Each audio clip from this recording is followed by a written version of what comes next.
Boa noite a todos, sejam bem-vindos ao segundo episódio do nosso projeto mensal do Núcleo da Iniciativa Liberal da Maia, Conversas da Liberdade, onde em cada episódio estaremos à conversa com personalidades ligadas ao liberalismo. O meu nome é Diogo Barreira e estarei acompanhado neste projeto, como já é costume, do José e do João. Olá, boa noite. No último episódio tivemos o prazer de receber a Maria Castelo Branco, o episódio esse já está disponível no nosso canal de YouTube Maia Liberal. E esta noite teremos o prazer de estar à conversa com Leonor Dargé, a quem desde já agradeço pela presença. Olá, boa noite a todos. Obrigada pelo convite. Obrigado nós por estares aqui. Falando um pouco da nossa convidada, a Leonor é uma jovem jurista, portanto licenciada em Direito, que foi cabeça de lista da Iniciativa Liberal pelo Distrito de Beja nas eleições legislativas de 2019, de onde é natural. É licenciada em Direito pela Faculdade de Direito da Universidade de Lisboa, estando a tirar um mestrado em Ciência Política e Relações Internacionais, e enquanto estudante representou o país em várias cimeiras, incluindo a sessão número 80 Internacional do Parlamento Europeu dos Jovens, e atualmente faz parte do gabinete parlamentar da Iniciativa Liberal. Leonor, começando precisamente por este último ponto, desde muito cedo estiveste envolvida em diversos projetos de intervenção política e social. Queria tentar perceber de onde é que surgiu este teu interesse desde cedo. Bem, boa noite mais uma vez e obrigada pelo convite. Eu acho que o meu interesse pela participação cívica, política, todas essas coisas, surge muito com a educação. Eu tive bastante sorte porque, por um lado, os meus pais em casa entusiasmavam-me bastante e encorajavam-me a participar, a falar das coisas que eu acho que estão bem ou que estão mal, e expressar a minha opinião, no fundo. E ao mesmo tempo na escola eu também fui bastante incentivada a fazer isso. Por exemplo, dentro das escolas, muitas vezes acontece, aliás, existirem estruturas em que os alunos podem fazer ouvir as suas vozes. E eu, principalmente na minha escola secundária, sempre tive muita sorte de ser encorajada a participar também nessas estruturas. E depois, também, o que falaram, por exemplo, do Parlamento Europeu dos Jovens, tudo isso, foram coisas que foram um bocado tanto interesse da minha parte como arranjar alguém que me encorajasse ou que participasse comigo. Por exemplo, para o Parlamento Europeu dos Jovens, na verdade, é uma coisa que se faz em equipa, as escolas candidatam-se, etc. E eu candidatei-me na altura com a minha escola secundária e pronto, e tive muita sorte porque encontrei sempre professores e colegas e tudo isso muito motivados para essas coisas. E, portanto, no fundo, de onde é que vem o meu interesse? Eu acho que é da educação. E que a minha educação nesse sentido de dizer às pessoas, ou no caso dizerem-me a mim, que tenho uma voz e que me devo fazer ouvir e que me posso expressar e que isso vai ser ouvido, pronto, a minha educação foi muito nesse sentido e acho que é daí que vem o interesse. O que é sempre bastante importante. Sendo tu natural de Beja, explica-nos como é que é crescer e ser liberal em terras da foice. É complicado. Na verdade é complicado. Mas Beja, eu acho que para nós percebermos no fundo o que se passa em Beja é preciso nós estarmos atentos ao que foi, ao que é ainda o contexto histórico e o que aconteceu em Beja. E a verdade é que antes do 25 de Abril havia muitas zonas do país em que havia muita gente a viver mal. Beja não foi exceção e em Beja havia muitas pessoas com más condições, seja de trabalho, porque eram mesmo conhecido que as condições eram muito más, de saúde, de educação, de todas essas coisas. E depois veio o 25 de Abril e as pessoas sentiram uma grande melhoria na sua vida e em relação a essas condições, ou alguma melhoria, e essa melhoria veio com o Estado. E, portanto, para as pessoas e para muitas a luta e essas coisas todas veio com o Partido Comunista. E é normal ou é natural que as pessoas associem esses direitos, por exemplo, da educação e da saúde, etc., ao Estado e até mesmo ao Partido Comunista. E, além disso, a população ainda hoje em dia é bastante envelhecida e o 25 de Abril, ao mesmo tempo, não foi assim há tanto tempo. Portanto, as pessoas que hoje ainda participam, que ainda pronto, fazem política são as pessoas que viveram isso, ou seja, essas más condições, e os filhos das pessoas que viveram isso, e pronto, e no fundo essas coisas passam. E portanto, é normal que Beja seja, como vocês disseram, uma terra da foice, não é? Pronto, ou seja, é quase natural que isso aconteça. O difícil é mudar isso, e a questão é que as pessoas ao mesmo tempo também, entretanto, já podiam ter tido algum tempo suficiente para perceber que as coisas, tanto com o Partido Comunista como com o Partido Socialista, não funcionam assim tão bem. Nada bem, em algumas coisas, em muitas. Mas pronto, mas isso é um caminho que nós estamos cá para traçar também. E falando no caminho que temos para traçar, e já que estamos perto das autárquicas, perguntava-te como é que achas que as ideias liberais podem prosperar em Beja, para além de ser um distrito bastante rural também, lá está, tem um histórico de ser ligado à esquerda e ser bastante próximo dos ideais de esquerda. Na teoria, podem prosperar muito bem, porque, na verdade, todas as condições estariam reunidas, ou estão reunidas, para que as pessoas já estejam altamente desiludidas com o Partido Comunista e com o Partido Socialista. E a nível autárquico, isso é principalmente o Partido Comunista, e agora, mais recentemente, o Partido Socialista também já ganhou a Câmara, mas na grande maioria do tempo foi o Partido Comunista. E nenhum desses partidos deu às pessoas as respostas que elas precisavam. E existe um descontentamento muito grande em Beja. É uma coisa um bocado curiosa, eu não sei se as pessoas têm noção, fora de Beja, claro, as pessoas em Beja têm noção, que existe um descontentamento muito grande da população face ao que falta fazer em muitas áreas. Mas ao mesmo tempo, eu faço agora uma crónica numa rádio local lá em Beja. A minha última crónica foi de facto sobre como em Beja os queijos são muito bons. Eu teorizei que talvez por causa disso as pessoas entre eleições comam muito queijo. E, portanto, que é uma expressão para dizer que se esquecem. Porque as pessoas estão sempre muito desiludidas e depois, quando chega a hora de votar, votam sempre nos mesmos, no fundo. E pronto, e portanto, na teoria, existem muitas condições para que ideias como o liberalismo possam prosperar num sítio que já está desiludido por outras ideias. Acho que é um bocado claro. Na prática, isso é um bocado mais difícil. Lá está também por causa daqueles... traumas históricos que eu estava a referir há bocado, e no nosso caso específico da iniciativa liberal, também por outra questão, que é, nós funcionamos muito no digital. É um partido moderno, sim, funciona muito no digital, e em Beja não funciona assim tanto no digital. Muita da população tem baixa escolaridade, etc., e os graus de tipo, digitalização são muito baixos. Existem freguesias no concelho de Beja, não é tipo... É no concelho de Beja, que é a capital do distrito. Existem freguesias onde se sabe que certas redes não dão para apanhar a internet. Esse género de coisas. Isso existe em Beja.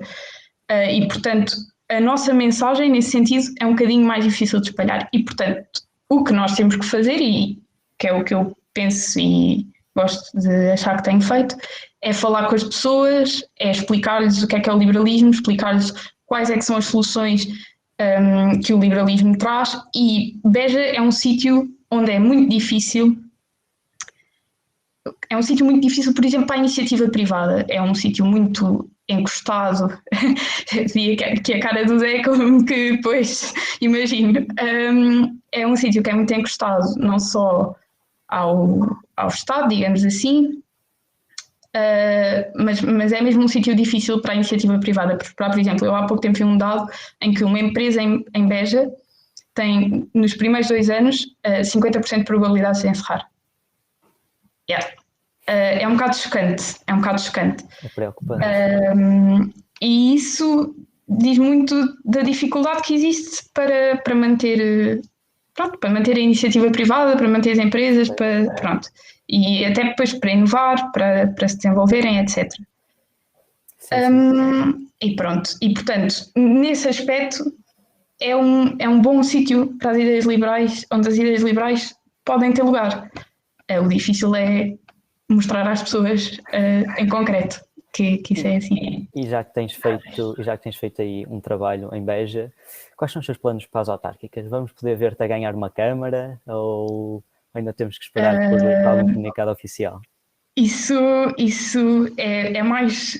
A minha resposta vai ser mais no sentido de esperar pelo comunicado oficial, mas penso que vou conseguir esclarecer um bocadinho mais, que é... posso adiantar, não vou assumir posições nenhumas, obviamente sem que haja nada decidido em Conselho Nacional, que vai haver Conselho Nacional da Iniciativa Liberal brevemente, e lá é que, em princípio, serão decididas coisas, mas posso adiantar que tem havido conversações com outras forças políticas de centro-direita, direita moderada, e pronto, e que as conversações estão bem encaminhadas, digamos assim. E posso dizer que é um sítio onde é fácil que essas forças políticas, ao contrário se calhar do que se podia pensar, é um sítio onde é fácil que essas forças políticas, e especialmente na parte económica, partilhem das visões da iniciativa liberal em muitas coisas, porque realmente o difícil era encostar mais as coisas ao Estado. Portanto, toda a gente tem mais ou menos uma visão de liberalizar, uma visão de mais transparência, uma visão de menos burocracias, de todas essas coisas que a iniciativa liberal defende. E pronto. Pronto, Leonor, deixa-me só fazer-te aqui uma questão, desculpa Zé, deixa-me só aqui uma questão do público que me parece conveniente fazer agora. Temos aqui um comentário que fala num aspecto muito interessante e diz-nos que muitas vezes nas autárquicas o voto tem uma segunda intenção quase, para assegurar ou o emprego ou dos seus familiares. Não sei se traz alguma coisa a dizer sobre isto, se traz algum comentário. Isso é uma coisa que honestamente me parece plausível, mas que eu ao mesmo tempo não consigo dizer sim, isso em Beja acontece imenso, porque eu não tenho assim tanta noção. Eu sei que existe mesmo, principalmente, atualmente também é quem tem a Câmara é o Partido Socialista, e o Partido Socialista tem um grande ascendente sobre muita gente, podemos dizer assim, ou seja, há mesmo muita gente que defende com unhas e dentes, talvez com interesses desse género, ou seja, de manter o seu emprego ou de subir para outros sítios em termos de empregos. Eu sei que isso acontece em muitas serras e em Beja diria que é possível que isso também aconteça. Mas pronto, vamos acreditar neste momento que isso este ano não vai acontecer e que as pessoas vão todas não, mas algumas, tentar pensar no que é o melhor para a terra e não só no seu. E portanto votar liberal, não é? Também. E portanto votar liberal, exatamente. Tendo alguma proximidade ao CDS, que visto que o teu pai faz parte do Partido Centrista, isso não foi outra barra àquilo que é tornar-te uma pessoa liberal? Comunistas de um lado, centristas do outro? Não foi, e eu acho que isto se calhar vai ser assim uma afirmação um bocado estranha, mas eu acho que também nunca falei disto com o meu pai, honestamente. Espero que ele não se ofenda pelo que eu vou dizer, mas eu acho que eu e o meu pai somos produtos da nossa geração, cada um da sua geração.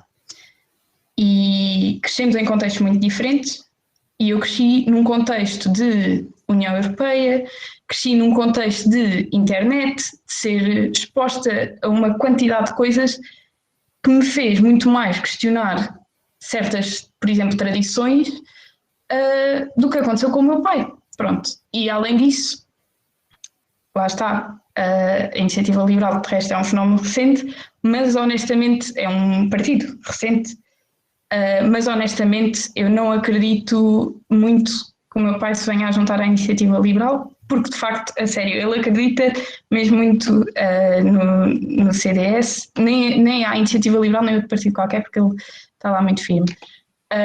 Mas ainda assim, ou seja, apesar de ele acreditar mesmo muito no CDS, ele sempre me incentivou a procurar por mim, essas coisas todas, e se calhar também isso facilitou que eu tenha muito mais facilidade, mas ainda assim, que eu tenha muito mais facilidade em questionar tradições e todas essas coisas que me fazem vir parar à iniciativa liberal, no fundo. Encontraste o bom caminho, então. Ainda por Beja, e foste cabeça de lista, como o Diego já mencionou, com apenas 21 anos. Tu realmente te imaginavas-te com 21 anos na Assembleia da República como deputada? Essa pergunta fizeram algumas vezes durante a campanha para as legislativas, ou seja, se fosse eleito, o que é que acontece? E para além de ser extremamente improvável, porque veja, na verdade, eu acho que, pronto, eu nunca assumi uma candidatura de vamos ser eleitos e pronto. Foi uma candidatura de mostrar que existia esta alternativa. E mostrar em Beja que existia esta alternativa, ainda na altura até cheguei a participar em debates em Beja mesmo, e foi, ou seja, quando ainda não era tudo online, e pronto, e foi muito, eu considero que foi útil para o partido eventualmente, e para mim eventualmente, mas para Beja, e mostrar que é uma alternativa e que existem outras maneiras de ver o mundo e de ver o país e de ver a Terra eventualmente. Mas se por, não sei bem como, eu tivesse sido eleita, eu honestamente pensei muito sobre isso também e eu assumi o mandato porque, quer dizer, é uma oportunidade de muita coisa, é muito exigente e agora, por acaso, pronto, que estou na Assembleia, sei o que é a exigência do trabalho parlamentar, se calhar de uma forma que na altura não sabia, mas pronto, acho que sim, acho que assumia o mandato. E era mesmo disso que eu te ia perguntar a seguir, sobre o trabalho na Assembleia da República. Como é que explicarias a um leigo aquilo que é o trabalho no gabinete parlamentar? É assim, o trabalho parlamentar é gerir prioridades constantemente. Há sempre, todas as semanas há temas diferentes e há coisas que mudam de uma semana para a outra, a maior parte das coisas muda de uma semana para a outra, e há coisas que vêm de uma hora para a outra. Há sempre, especialmente tendo em conta que, pronto, que a Iniciativa Liberal só tem um deputado e que a equipa, obviamente, também não é muito grande, é estar sempre em adaptação e estar sempre em reorganização. Mas pronto, como as coisas estão bem organizadas sempre de partida e já percebemos que é assim que as coisas funcionam e que podem cair coisas de uma hora para a outra, etc., diria, vocês dirão melhor que eu, mas eu acho que tem corrido tudo bem e pronto, e que nos temos conseguido saber adaptar. Em termos de tarefas concretas, ou seja, em termos de o que é que se faz todos os dias no Parlamento ou o que é que se faz todos os dias no Gabinete da Iniciativa Liberal, nós temos desde plenários, que é o mais comum, que toda a gente sabe, em que se discutem temas e se votam coisas. Depois existe muito trabalho menos visível, como comissões, em que se discute as coisas especificamente. Por exemplo, fazem-se votações na especialidade, que é votar um projeto, ou seja, uma coisa que é aprovada em plenário, uma lei, depois vai à comissão, vota-se artigo a artigo, número a número, e fazem-se alterações e discutem-se as coisas e tudo isso. E existem comissões e grupos de trabalho em que isso acontece. Existem, pronto, fazemos projetos de lei, projetos de resolução, que vocês se calhar também já viram, e que implicam algum bastante estudo por trás, em termos de fundamentação, em termos do que é que queremos mesmo propor, o que é que queremos mesmo para este assunto, ou seja, isto para os nossos e depois para analisar os dos outros a mesma coisa, porque às vezes há projetos muito específicos, muito particulares, em que nós obviamente temos que estudar para perceber sobre o que é que aquilo é, ou os fundamentos. E pronto, e portanto, no fundo, temos um deputado a fazer estas coisas todas. E eu gostava só de lembrar uma vez em que nós também fazemos reuniões com entidades, reunimos com entidades que nos pedem reuniões e pronto, e nós reunimos. E uma vez nós estávamos numa dessas reuniões e houve um senhor, até era o Bernardo Blanco, que também trabalha lá no gabinete, que estava, não é bem, pronto, estava a fazer a reunião, né, também estava lá. Ele estava a falar, digamos assim. E há um senhor que diz assim: ai, parabéns por terem conseguido eleger 2 deputados iguais. E o Bernardo, o quê? Bernardo ficou mesmo confuso e disse: não, achou tipo que estávamos a ser confundidos, ou assim disse: não, nós só temos um deputado. E o senhor respondeu: não, impossível, porque ele está em todo lado. E eu achei muito giro, achei mesmo giro. E acho que é mesmo verdade. Reflete exatamente o trabalho que a Comissão e que o Cotrim tem feito. Sim. E acho que têm deixado todos que votaram a Iniciativa Liberal bastante orgulhosos. Da parte do que toca à equipa parlamentar, agradeço muito, mas realmente o João faz um trabalho incansável, porque ele está mesmo em todo lado. E falando agora no Cotrim e com essa atividade toda, tu tens o privilégio de trabalhar diariamente com ele. Como é que descreverias o João, tanto a nível laboral como em relações fora do trabalho? Eu acho que grande parte do que eu, ou seja, do que eu posso dizer sobre o João, vocês já sabem. Posso dizer que ele é bastante exigente, que ele é muito sério no seu trabalho, que ele é incansável. Acho que já tinha dito isso ainda por cima há bocado. Tudo isso são coisas que ele é e que eu sinto que se refletem e que se veem. Acho que a única coisa que eu posso dizer que se calhar não transparece tanto para a maior parte das pessoas é que ele é muito engraçado. Ele é mesmo muito engraçado. A sério, é porque eu acho que às vezes as pessoas veem-no e não veem, ou seja, não veem fazer piadas, não no sentido de, claro que ele na maior parte das vezes não está numa reunião super séria a dizer piadas, mas acham que ele não tem arte quem faça piadas, mas ele faz muitas piadas e ele é muito engraçado. E pronto. É isso sobre isso acho que é o que eu posso acrescentar, que vocês não saibam já. Isso é muito interessante até para as pessoas cá fora terem uma ideia do que é que se passa atrás das cortinas, não é? Mas pronto. Voltando se calhar a um tema que falamos há pouco, relativo ao descontentamento do eleitorado de Beja com o poder vigente, eu gostava de te perguntar como é que vês as intenções de voto do eleitorado português no geral neste momento. O que é que auguras para Portugal? Isso é uma excelente questão. E eu gostava de vos convidar a fazer um exercício que eu já fiz com uns amigos meus uma vez, já por acaso não sei quem levantou, mas acho que não fui eu até, que é, e isso vai ser uma coisa um bocado horrível de se dizer, mas ao mesmo tempo prometo que vos vai fazer pensar, que é: o que é que era preciso para o governo cair? Tipo, depois de tudo o que acontece. Ainda preciso mais alguma coisa? Ainda é preciso mais alguma coisa? Não, o que é que era preciso para as pessoas deixarem de votar, para se gerar um descontentamento geral tal que fazia o governo cair? Porque nós atualmente, é assim, eu acho que, lá está, eu também acho, eu concordo que tem sido a geneira atrás da geneira, mas muitas vezes isso não se tem refletido nas sondagens, e é verdade, eu não vou dizer que não é, porque é assim, não se tem refletido nas sondagens, e portanto,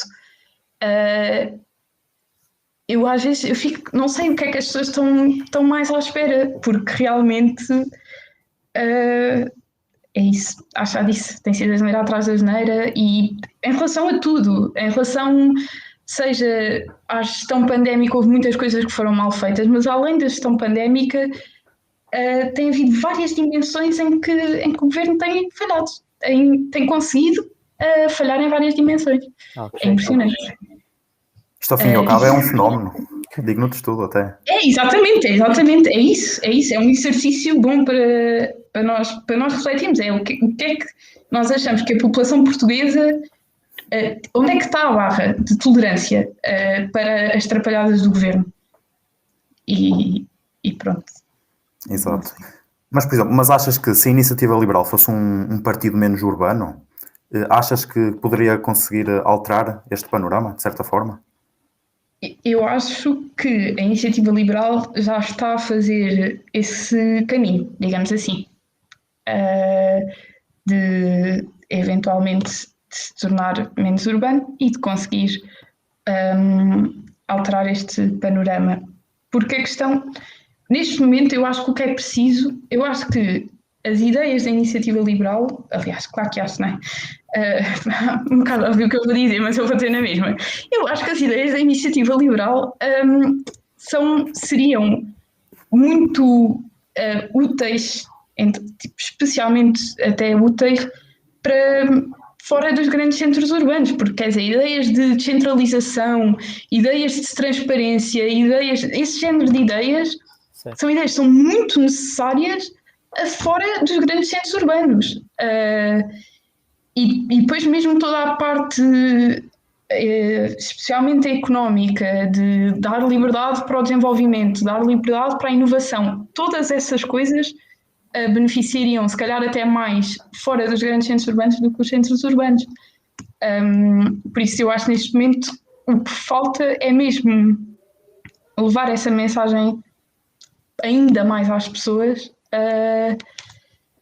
E pronto, e se calhar vai ter que ser feito também com muito trabalho de terreno e todas essas coisas. Mas para isso Sem temos dúvida, que ajudar, não é? Ai, desculpa. Não, posso continuar, por favor.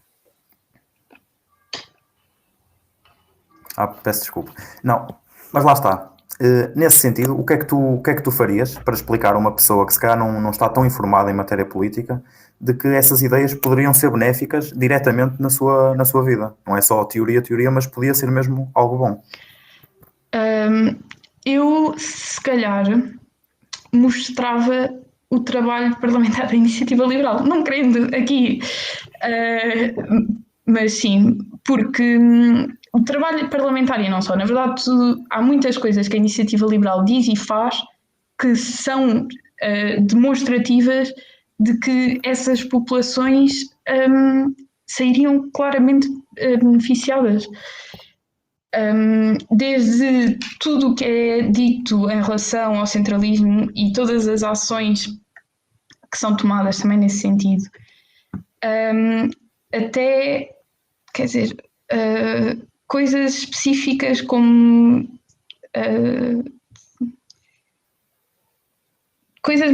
há coisas mais específicas que são feitas a pensar no interior, principalmente, que é, pronto, porque isso também é indissociável, que os grandes centros urbanos estão principalmente no litoral e o interior menos. E que muita da ação da Iniciativa Liberal e do que é dito no Parlamento e tudo isso tem sempre uma perspectiva de não esquecer o interior e de dar a essas populações condições para que possam desenvolver-se, como acontece com os grandes centros urbanos. E há pouco falavas nos meios digitais que se houvesse a mesma acessibilidade no interior, esses meios digitais também poderia ser uma arma muito preciosa para fazer espalhar estas ideias e essas pessoas terem outras visões. Sem dúvida. Sim, sem dúvida. Concordo. Mas é bom saber realmente que a Iniciativa Liberal está a trabalhar para se expandir, para sair dos grandes centros, porque é isso que é preciso. Mas voltando outra vez aos centros, não é? Porque ao fim e ao cabo ainda é largo o eleitorado.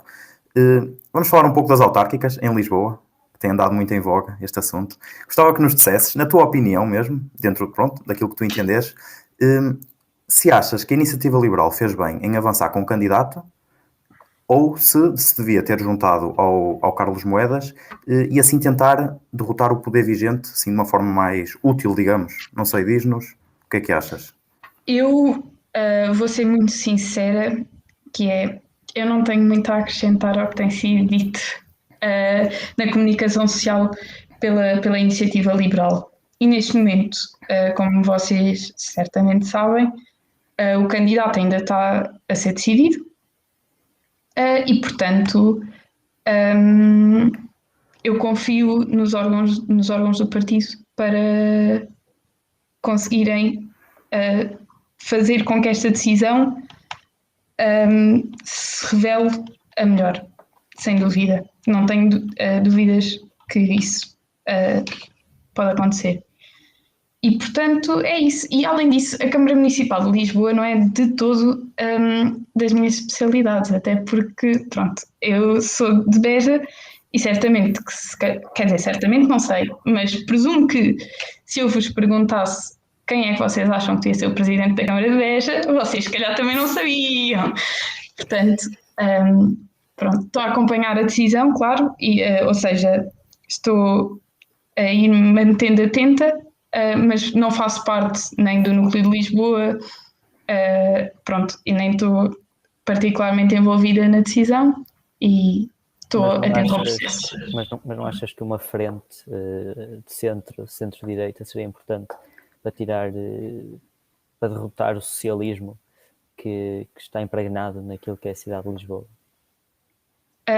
Eu acho que muita gente da Iniciativa Liberal veio a público assim que a coligação se tornou uma opção mais real. Muita gente da Iniciativa Liberal veio a público dizer que discordava da coligação e que a opção era irmos sozinhos. Eu acho que isso mostra que o caminho da Iniciativa Liberal é um caminho diferente. Ou seja, o que tu estás a dizer ou seja, faz sentido. E claro que tirar o Medina e derrotar o socialismo e todas essas coisas são muito importantes. Mas fazer o caminho, a Iniciativa Liberal fazer o seu próprio caminho e não gosto muito de citar assim pessoas, mas citando o João ontem, não recorrer a atalhos é importante. É importante. Vamos falar então noutro tema, em que eu julgo que te sintas mais à vontade, dado que és jurista. Como é que classificas toda a atuação do Tribunal Constitucional, agora nesta questão, muito recente mesmo, ontem, da eutanásia? Ai, que boa pergunta. A sério, estou mesmo contente vocês me terem feito esta pergunta, porque acho que me dá a oportunidade de falar aqui de algumas coisas que eu acho que são importantes de serem faladas.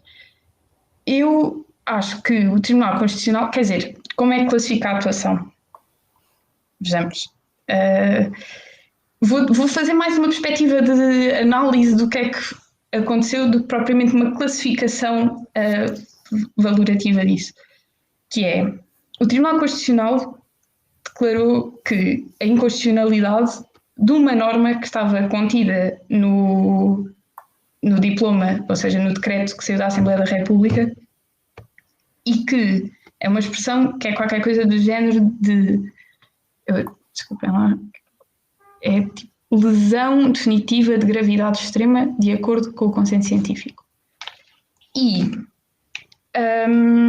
considerou que esta expressão era indeterminável, ou seja, que não era passível de ser determinada. E realmente é um conceito um bocado complexo.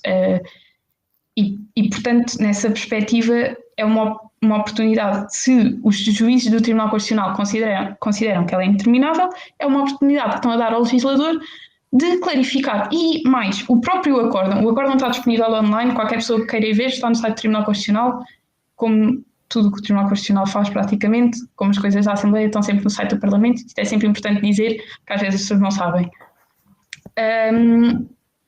Ao mesmo tempo, o acórdão do Tribunal Constitucional não declarou inconstitucional a eutanásia, declarou isto inconstitucional e isto afeta grande parte do diploma depois e faz com que o diploma e o processo que está previsto no diploma não seja possível de ser realizado e, portanto, obviamente as coisas tenham que voltar e que o diploma eventualmente tenha que ser clarificado. Mas isso não é necessariamente o fim do mundo para quem defende que devia haver legalização da morte medicamente assistida. Porque a verdade é que o Tribunal Constitucional no acórdão diz que a eutanásia é perfeitamente possível de ser legalizada em Portugal e, portanto, houve muitas pessoas a classificar a decisão como não se esperava, claro que declararam isto inconstitucional, não se esperava mais nada de um país tão conservador, etc, etc. Mas a decisão não vai nesse sentido em que as pessoas a puseram. a decisão, na verdade, eles até, lá está, eles dizem que está pouco claro, ou seja, que é indeterminável, e dão pistas de como é que se pode vir a determinar na legislação. Portanto, eu achei que foi uma decisão bastante razoável e acho que é uma oportunidade que foi dada ao legislador clarificar e tornar a legislação ainda mais forte e ainda mais... Claro. não é bem correta que eu quero dizer, mas vocês estão a perceber o que é que eu quero dizer. Correta nesse sentido. E mesmo o Tribunal reconheceu que era um processo que tinha sido levado com muita seriedade e pronto, e foi mais uma peça nesse processo sério, que está a ser o processo de legalização da eutanásia, digamos assim, e regulação. Claro que sim, é uma questão de tempo, então, até as coisas tornarem a ser feitas desta feita da maneira correta. É uma correção que o legislador, ou seja, neste caso o Parlamento, vai ter que fazer naquela expressão, pode optar por substituir aquela expressão ou por adicionar coisas à lei que clarifiquem aquela expressão e pronto, e portanto estou convencida que vai ser feito. Certíssimo. Bem, e chegamos agora ao segmento final da nossa entrevista, à parte das perguntas rápidas, as tais temidas, muito temidas perguntas rápidas. Basicamente vais ter de responder rapidamente e de preferência sem hesitar às nossas perguntas. A primeira pergunta é um país para viver. Portugal. Neste momento é assim, eu posso justificar ou não? Ou não posso justificar? Sim. Eu reconheço neste momento que Portugal não é o país assim melhor do mundo para viver e até para alguém da nossa idade nós sabemos que é um sítio onde as perspectivas até de trabalho, mas também de desenvolvimento, até mais isso, não são assim por aí além. Mas eu acredito que isso vai mudar e também começa por nós, no fundo. E ficando cá é uma oportunidade de ajudar nessa mudança, digamos assim. E um livro? Diz-nos um livro que tu gostes muito. Gosto muito de um livro que se chama... É assim, a minha escritora preferida é a Chimamanda Adichie. Eu gosto muito dos livros dela, ela é uma escritora nigeriana e eu agora só me lembro do livro dela que gostei menos e portanto não vou dizer isso e vou pensar mais um bocadinho para me lembrar do nome do outro, porque eu já li os livros todos dela e portanto é estúpido que eu me esteja a esquecer. E contudo, aqui estou eu. Há um chamado A Cor do Hibisco. Ok, esse gostei muito. A Cor do Hibisco, adorei, gostei muito. São livros, os livros dela, não todos, o outro que eu estava a pensar não, mas muitos passam-se na Nigéria e eu acho que é sempre interessante. E também há o outro que é o Meio Sol Amarelo, que eu também gostei muito. São livros que têm muito contexto histórico da Nigéria, ao mesmo tempo que são romances e que são muitas vezes focados em personagens femininas e assim, e isso no fundo um bocado também relacionados com a emancipação das mulheres na Nigéria, mas na sua vida pessoal e depois também em certas partes a nível político e assim é interessante. Pronto. Uma pessoa que admiras? E eu achava que isso iam ser perguntas de tipo escolher um ou outro e agora... Calma. Uma pessoa que eu admiro. Isto é muito complicado porque estou muito tentada a responder a minha avó. Eu admiro muito a minha avó. Eu acho que não era bem isto que vocês queriam, infelizmente. Perfeitamente. É válido. É válido. A minha avó, gosto muito dela, ela trabalhou a vida toda e ela tem uma grande visão de futuro para alguém, especialmente da geração dela, em que isso era muito complicado, e para as mulheres ainda mais. E eu acho que ela teve uma grande visão de futuro também, e se calhar até especialmente depois na educação que deu à minha mãe, e aos meus tios também, e pronto, e por isso. Então, Admiro muito.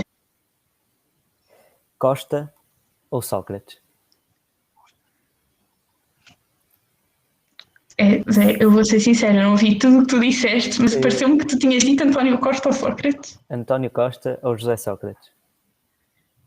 É assim, eu neste momento, e para dar uma resposta, a resposta óbvia é nenhum, pronto, já toda a gente sabe disso, mas neste momento, e tento dar uma resposta, acho que a minha resposta é António Costa, porque por enquanto, pelo menos, não foi constituído em nenhum processo. E para um governante, para um político, acho que isso já é um elemento de suficiente distinção. Tendo em conta que são socialistas, não é? Acho que isso aí. Exatamente. Acho que sim. Uma pergunta mais difícil agora. Cães ou gatos? Cães. Gosto muito de cães. Esta não sei bem justificar, lamento. Gosto só. Mais uma, Hayek ou Orwell?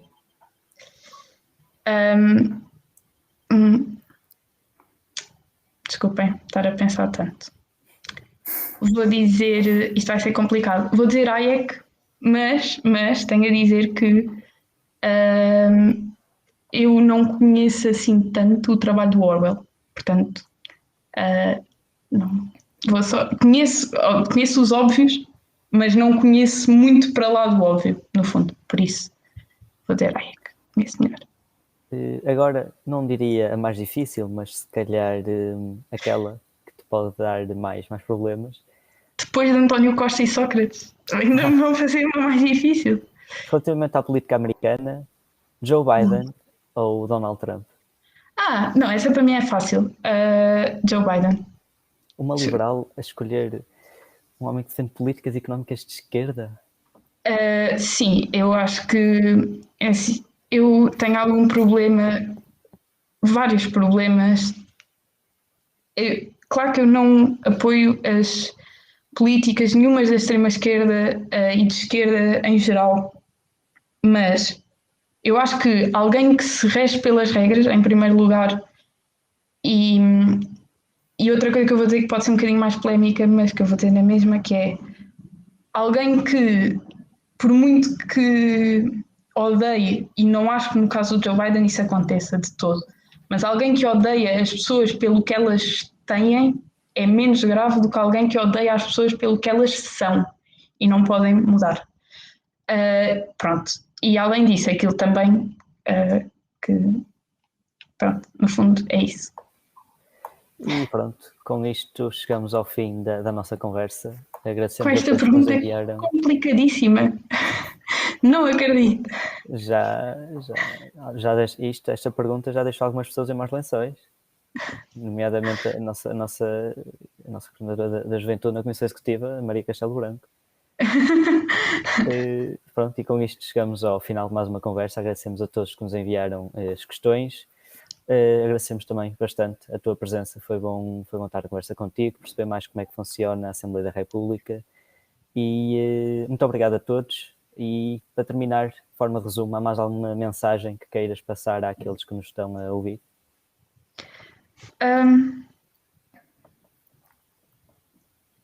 Sigam o trabalho, quer dizer, acho que ninguém que isto não aconteça nos estará a ouvir, mas caso isso aconteça, sigam o trabalho da Iniciativa Liberal e percebam, vejam que existem alternativas ao rumo que o nosso país tem seguido ultimamente. Então, muito obrigado, Leonor, muito obrigado a todos. Obrigada. Até uma próxima. Obrigado. Obrigado.